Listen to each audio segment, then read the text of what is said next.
Welcome to the Unabridged podcast. I'm Ashley. And this is Jen. Join us for bookish episodes and check out our website, unabridgedpod.com, where you can find lots of new bookish content to grow your TBR. Sign up for our newsletter to find out more about online book discussions and upcoming events. Find us on Patreon for extra unabridged content. Join us on Instagram and Facebook at unabridgedpod and message us there or see our website to get plugged into the Unabridged community. You want opinions about books? We've got them. Hi, and welcome to Unabridged. This is episode 248. Today we are discussing Chencia C. Higgins' VAUGHN and KRIS Plan a Wedding. This is our February book club, and we are so excited to discuss this one. But before we get into that, a couple of things. First, I wanted to remind you that we are amping up our Patreon. We make sure that we release at least one bonus episode a month for our Patreon subscribers. That comes out on the first of every month, and you can get that through an RSS feed, just like how you would normally listen in your podcast app. Different feed, but same stuff. It just shows up for you. And so we really appreciate that support. For $5 a month, you get that access, and it does make a huge difference for us. It just covers our costs, the things that we use to record and to share with you our podcast. So thank you for that. You can get to that from our website, unabridgedpod.com. There's a link in our show notes if you want to click on the link, or you can go to patreon.com/unabridgedpod, and we appreciate that support so much. The other thing we wanted to do before we get into our book club is just share our bookish check-in. Jen, what's something you're reading? So I am currently reading an e-galley, thanks to NetGalley and Simon & Schuster. This is Sophia Lapuente and Jared Schusterman's Retro. And I will just say the Schusterman name is definitely what drew me to this one. We read Neil Schusterman and Jared Schusterman's Dry a while back as one of our buddy reads. So he is Neil Schusterman's son, and I loved that book. So I also thought this one had a really intriguing premise. So this one begins in a high school. The main character is Luna. She has two really good friends, and one day she's out shopping with them, and one of them has to leave. So Luna and the other one are milling around the store, and Luna is holding her friend's backpack for her and decides to go run and get a cup of coffee. And as she's exiting the store, she gets caught and is accused of shoplifting because her friend's bag is full of stolen merchandise. Luna is Latinx, which definitely plays into it because her friend is white and blonde. And Luna expects her friend to come forward and to defend her and to tell the truth, and she does not. So Luna is locked up in the mall security office, and the mall security officer calls the police. Eventually, Luna does get to go home, and she's not officially charged, but she is understandably upset. And so she has a video of her friend at a party a few years back, basically trashing her entire friend group in this video. And Luna, in a moment of anger, decides to post it on the social media feed, and the social media company is called Limbo. So the next morning, Luna has regrets, takes down the video. She gets to school, and she finds that her friend has become the target of a social media campaign bullying her because of the ugly things she said about the whole friend group. And Luna feels horrible because she was very angry with her friend, but she doesn't feel like, no one deserves this. And things spiral out from there. I don't want to spoil everything. All of this happens right at the beginning, but there are some events that are important. But the crux of all of it is Luna feels so guilty that she messages the social media company and says that she would like to do something to help make up for what she sees as her role in this bullying incident. And so she doesn't hear anything back, but about a week or so later, she comes to school. The CEO of Limbo is there, and they are offering this challenge. They feel like teenagers' constant presence on social media and with devices is part of what's behind these incidents of bullying. And so they say that if teenagers will commit to 1 year of not using any technology that came out after 2000 they will get a full ride to college. Luna is a little torn, but she's also really committed to wanting to sort of do penance for what she did. And so she agrees to this challenge. So she's going to go a year with no smartphone. If she goes to a restaurant and there's something on the big screen TV, that's okay. She doesn't have to become totally isolated in her home, but there can't be anything basically that she is doing. If she needs to borrow someone's phone to call 911, that is okay. You know, they have these caveats. Well, we also know that Luna is telling this story looking back on the previous year, and that currently she is somewhere bleeding and looking back on this year and telling the story. So it's flashing back and forth between the present where she's, bleeding and desperate, and this story of the challenge. And that is where I left off. So you can feel my suspense right now. I do not know what is going to take her from committing to this no tech challenge. Oh, they also encourage them to wear clothes from before 2000 and to listen to music from before 2000. And so there is this whole retro vibe that they are encouraging as well. So yeah, I think it's raising some really interesting questions. That sort of, who's at fault? Is it the commitment to being online all the time, or is it the people? I think those questions are really interesting to ask. I think that Luna herself is a really interesting character because she is wrestling with how to do the right thing. So yeah, so far it is really compelling. I'm anxious to see how it all plays out. So again, that is Sophia LaPuente and Jared Schusterman's Retro. Man, that sounds fascinating. And yeah, I hadn't heard of that one. But same about Schusterman.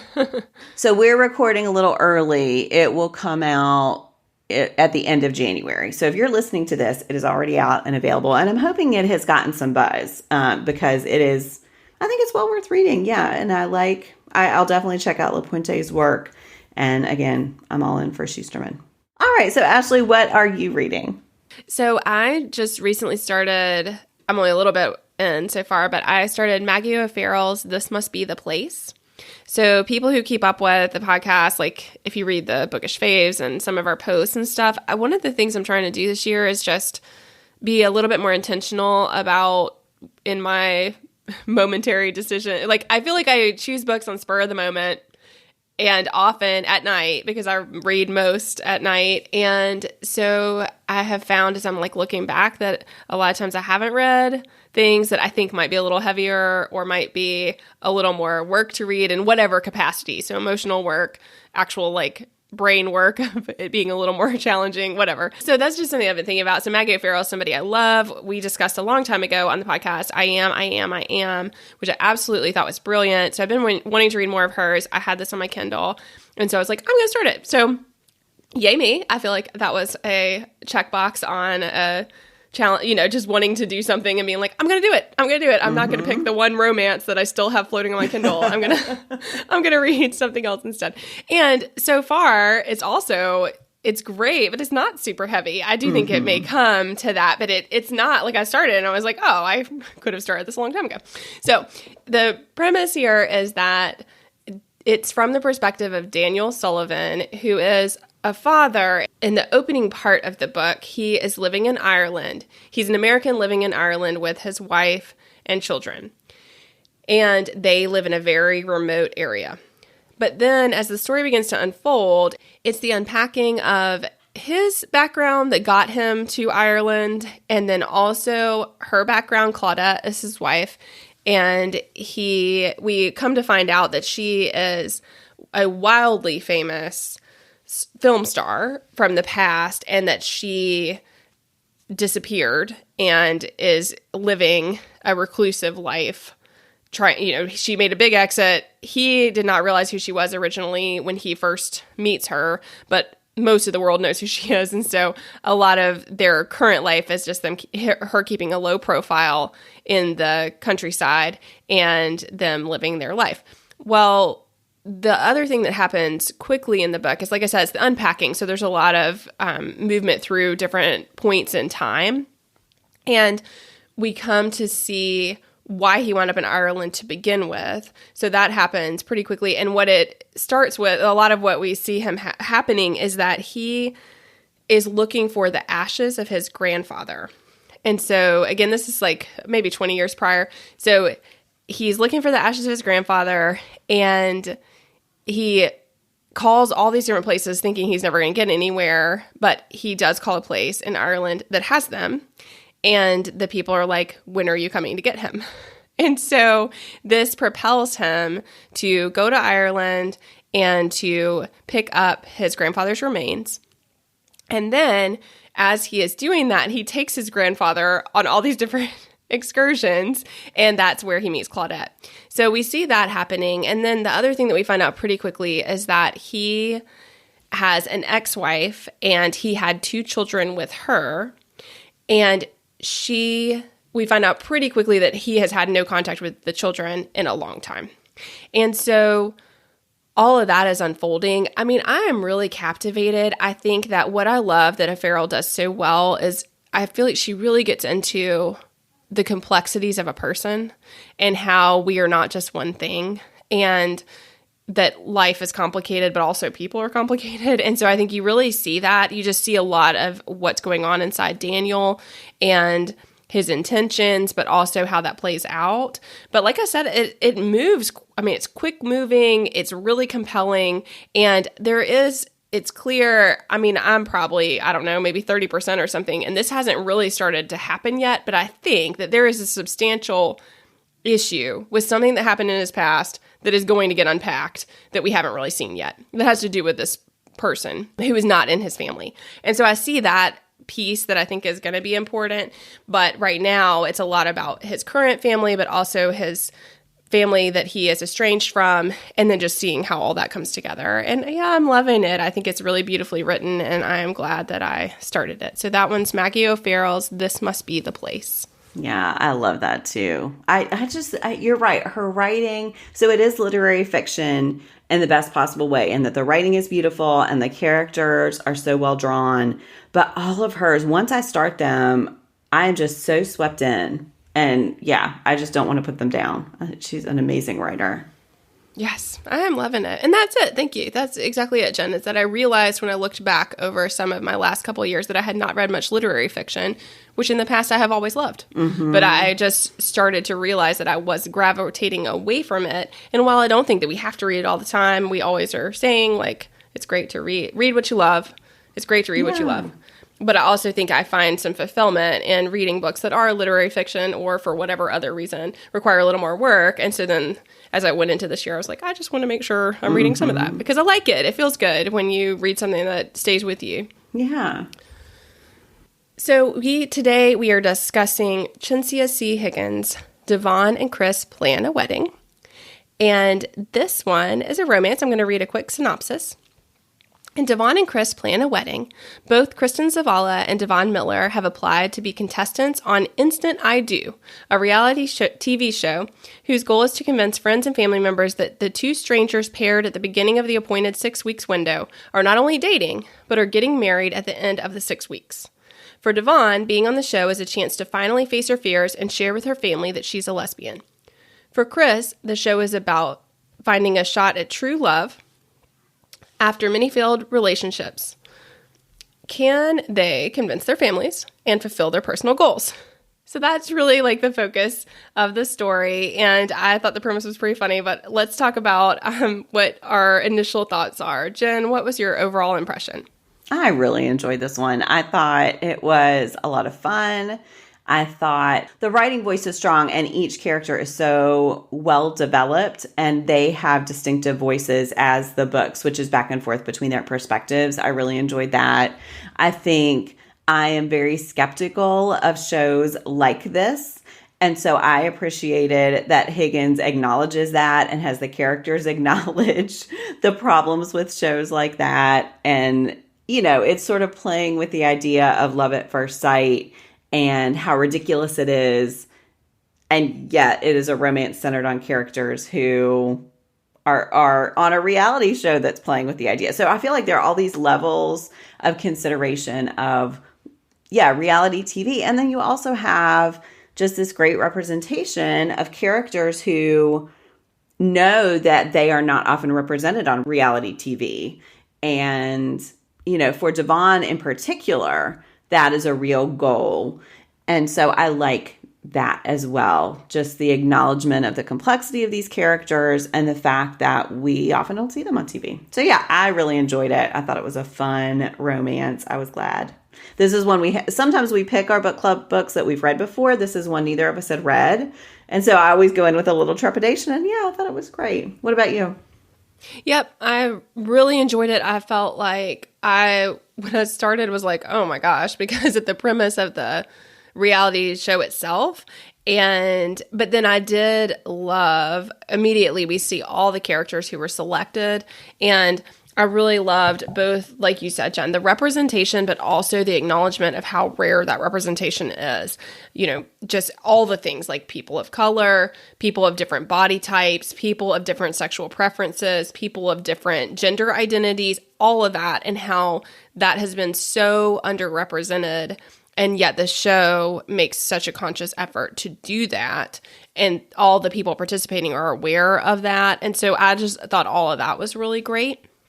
I also absolutely loved their families and the demonstration of how I thought, like you said, Jen, I absolutely agreed that I thought that they were both so distinctive, and I loved their voices and just like the way, everything about it. She just had a really great style in the sense that like the way that they talked and thought was so unique to each character, and I really enjoyed that. But then the other thing I really loved was seeing how both families worked as family units, and how it is possible, in Devon's situation we see this, it is possible to be close with your family and yet also have to navigate something that in her case, she's withheld this information for all this time because she didn't want to jeopardize her relationship with her family. Mm-hmm. And that's both, KRIS, because we can also see KRIS's perspective. KRIS is like appalled that that has happened and that Devon feels she has to be less than her whole self in order to fit with her family. And yet we also see Devon's side, and Devon wanting to hold on to these relationships that are really important to her, even if it is to her own detriment. I thought all of that was really, really thoughtfully considered. So yeah, I thought it was great. What is one specific thing that worked for you?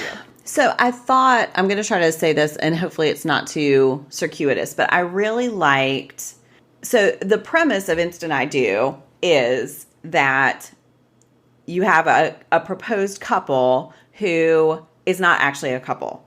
And so they are trying to convince their families that they are engaged and that they have to plan this whole wedding. And that is all deception. And I really liked the way for Devon that deception was a way to get at truth for her. Like, as you were saying, Ashley, that she is trying to use this to force herself to tell her family the truth about the fact that she is a lesbian.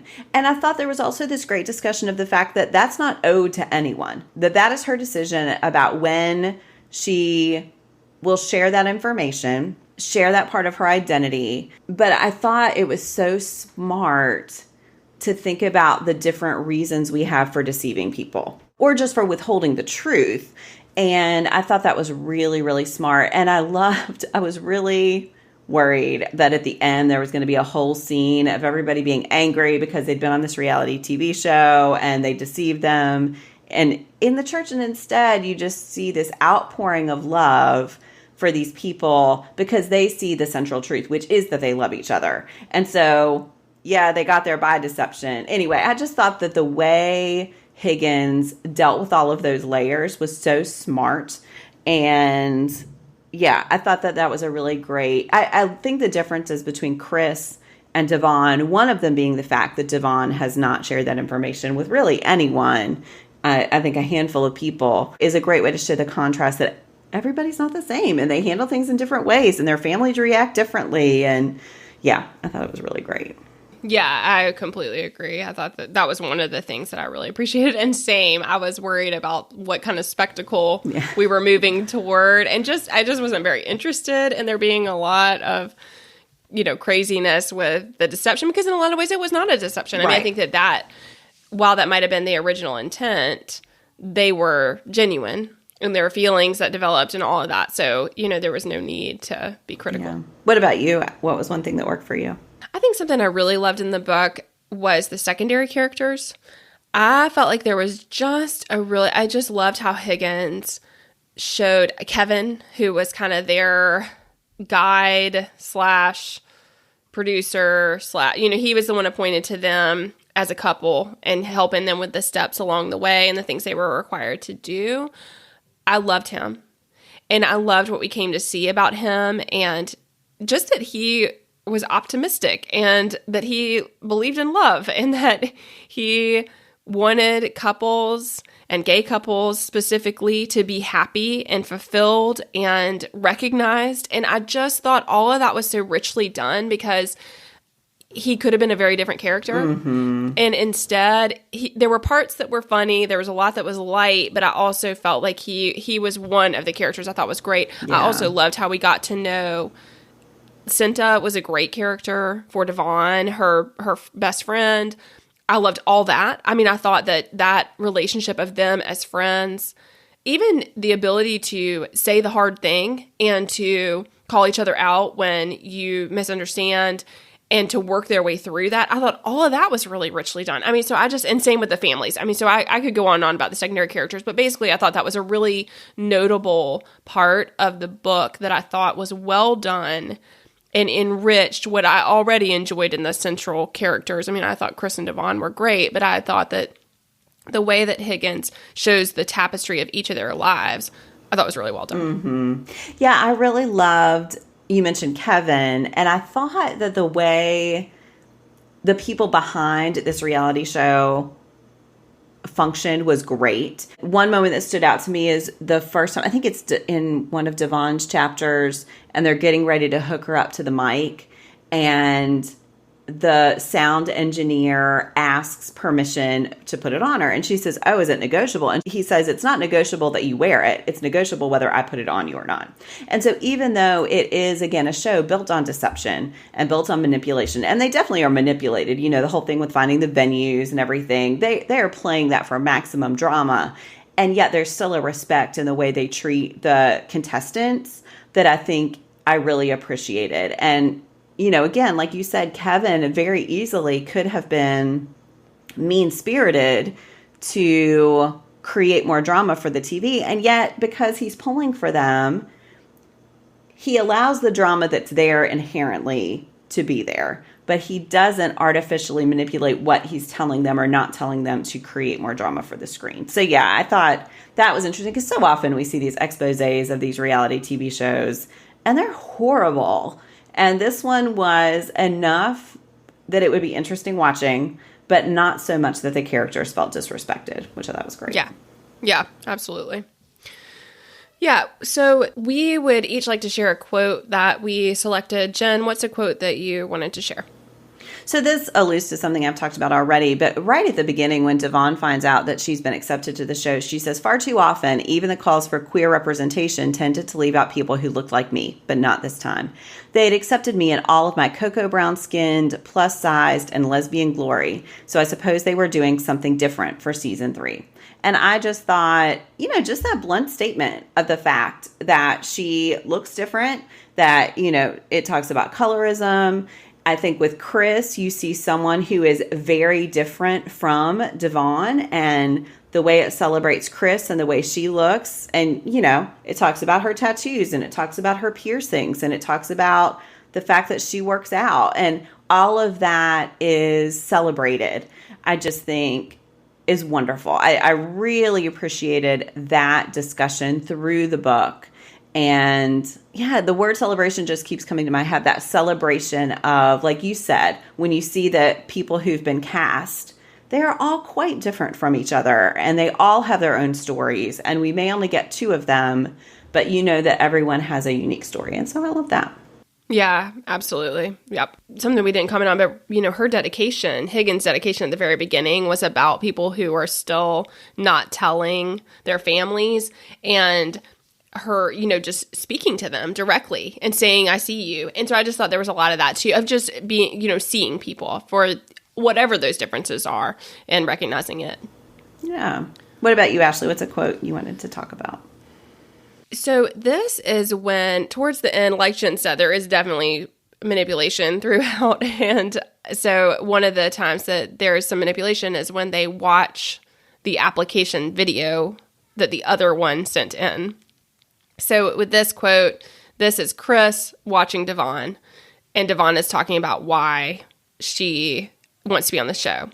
And Kris says, I felt a pang in my chest at her expression. Yeah, I'd witnessed how difficult that moment was for her, but seeing it on her face, however long before she was able to change that narrative, was hard. I wanted to reach through the screen and pull her into a hug. I wanted to kiss her temple and tell her how I'd support her through that moment. And so that's really, her talking about Devon sharing that she'd never told her family that she was gay and that she wants to be on the show in order to essentially force her to do it. I mean, I think a lot of it is about, it's not that she wanted a ton of drama, it's that she needed outward accountability that was going to push her hand to make her tell them. And so I just love that because I think Kris's character shows the conflicting feelings that both she's like, how can these people not accept her for what she is? Mm-hmm. How can she not feel like she's in a safe space to tell them? But also acknowledging that that is the reality and that she can support her and be kind to her family, even though that's the situation. I think we really see that throughout. So I loved that. And I loved her working her way through that and figuring out how to be supportive, not just of Devon, but of Devon's relationship with her family, even though her family's really complicated. So I thought all that was really great. Yeah, and I thought it would have been so easy to demonize her mom. And so her missteps are acknowledged and dealt with. But she still Devon still loves her mom. Kris still comes to appreciate her. So I thought, I really liked that as well. That it didn't take the easy way out of just writing someone off as a villain. It acknowledged everyone as complex characters, and some of them make really big mistakes, but that doesn't mean they have to be written out of their lives. Yeah, absolutely. Okay, we wanted to share a pairing, so if you loved this one, we wanted to recommend a couple of others that you might enjoy. Jen, what's your pairing?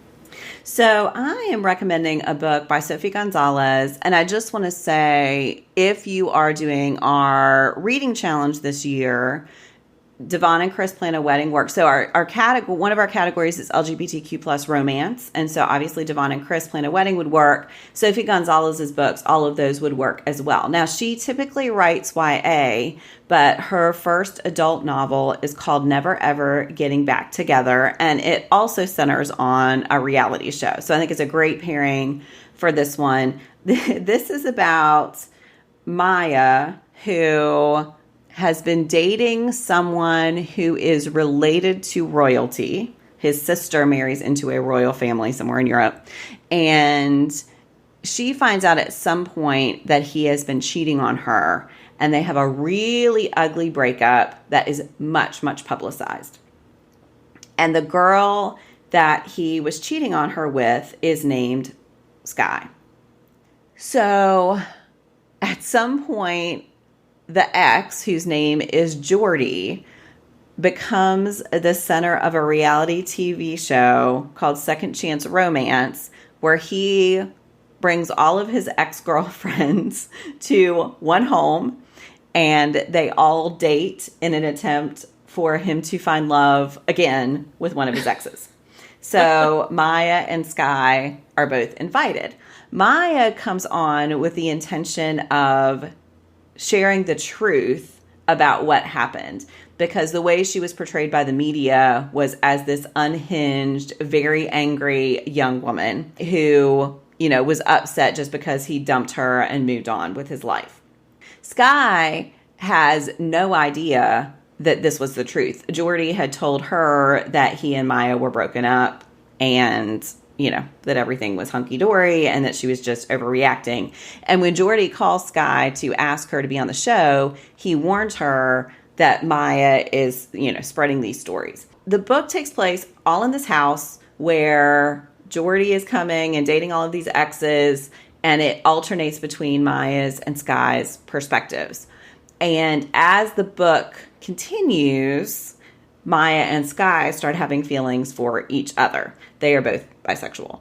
I really enjoyed this one. I thought it's a lot like The Bachelor. It's set up a lot like The Bachelor in the way that, he gives something to everyone who's moving on, and someone's voted off every show, and they have these dates that are set up, and you watch who's chosen for the dates. There's a lot of backstage drama that, of course, is all filmed with the girls having conflicts that are very much set up by the producers. But the characters, I thought Maya and Sky were both so well drawn. Gonzalez is a great writer. And so their voices are distinctive. Their points of view are distinctive. You see the way that each is working through her feelings, both about her ex and how he made them feel about them, but then also as they start to realize that they're attracted to each other. So it's a lot of fun. I think it's a great pairing for this book because it is very much talking about the type of people that reality shows typically want to be on and the ways that all of the girls on the show, not just Maya and Sky,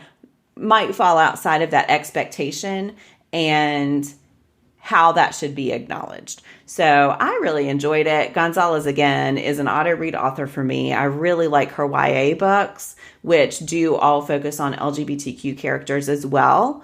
And so, yeah, I highly recommend her as an author and Never Ever getting back together specifically as a pairing for this book. That sounds awesome. Yeah, it's really a lot of fun. And I haven't read any of hers yet, so I definitely should check her out. I think you would really like Perfect on Paper is the first one of hers I read, and it was really good. All right, Ashley, what's your pairing?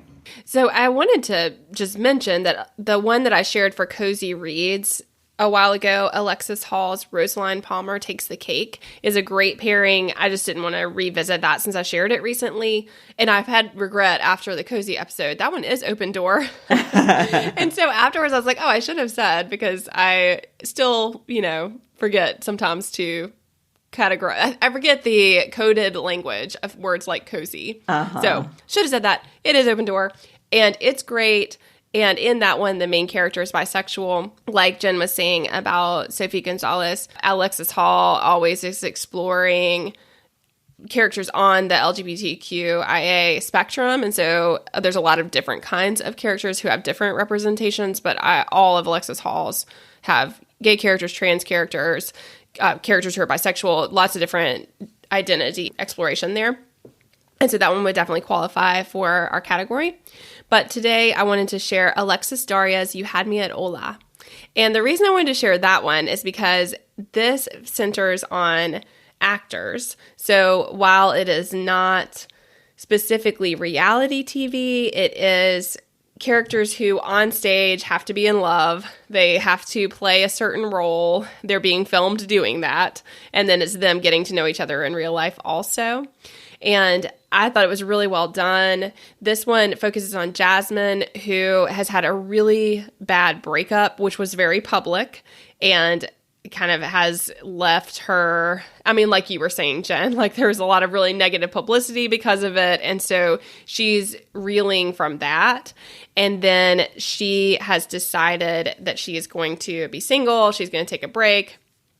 And then in the next casting, she's with a telenovela star who she gets to know, and she has these plans to get her career back on track and to make sure that that's the main focus. But then she gets to know Ashton, who is cast with her, and things are going awry. He has a lot of things going on in his private life that he does not want to be in the center, the public eye.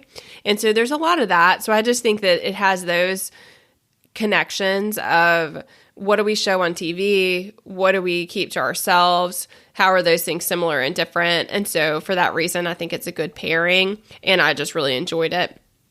And so that one again is Alexis Daria's You Had Me at Hola.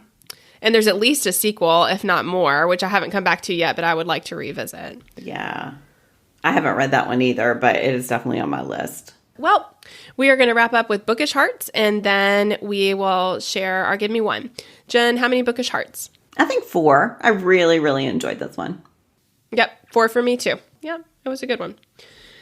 Okay, for our Give Me One, I thought it would be fitting to talk about a favorite reality TV show since we are discussing all things reality TV. Jen, what's a favorite for you? I'm really torn here because my family watches several together, but I think, all right, I'm going to cheat a little bit. I've talked about Lego Masters before when we've talked about this, so I'm going to recommend a different one. We love Nailed It, which is just a totally ridiculous and yet good-hearted show where they take everyday people and give them the challenge of making cakes that are made by amazing crafts people, and they have to try to replicate it, and they always fail. It is always horrible. And yet the judges come around and they're very supportive, and Jacques is the amazing pastry chef who is the judge always, and he's always like giving these little instructions about, well, if you had used this instead of this, it would have not melted or what, whatever. But it is really funny. It is really fun. And again, it's really good natured. So it's a competition show, but it's not one where anyone's being nasty to anybody else. So yeah, nailed it. It's a lot of fun. It's on Netflix. How about you? What's one of your favorite reality TV shows, Ashley? I was thinking I didn't really watch any reality TV shows, but then when I started thinking about it, I was like, oh, I do watch a few. So my favorite that I've gone back to many times is the Great British Bake Off. And I absolutely love that one and have watched multiple seasons, which is probably the only one that I have watched multiple seasons of. But one more, I guess I'm going to cheat a little bit as well. One more that I enjoyed when you were talking about that, Jen, it reminded me, is Making It. This one has crafters who are selected. I mean, it's people who are makers. That's their passion. And this one has Amy Poehler and Nick Offerman. And like you were saying, Jen, it's just really good-hearted and sweet, and people are very supportive. So there is certainly a competitive element to it, but it is amazing to see what the participants create. And it's one that we like watching as a family. So yeah, that's a good one. I somehow have never watched that. I need to, because I love them so much. Yeah, I really love it. I think it's great. Well, we hope you enjoyed our book club discussion of Chencia C. Higgins' Devon and KRIS Plan a Wedding. And we are interested to hear any pairings that you have. If you read this and you have any to recommend, let us know at unabridgedpod on social media, or you can always send us an email at unabridgedpod@gmail.com. Thanks so much for listening.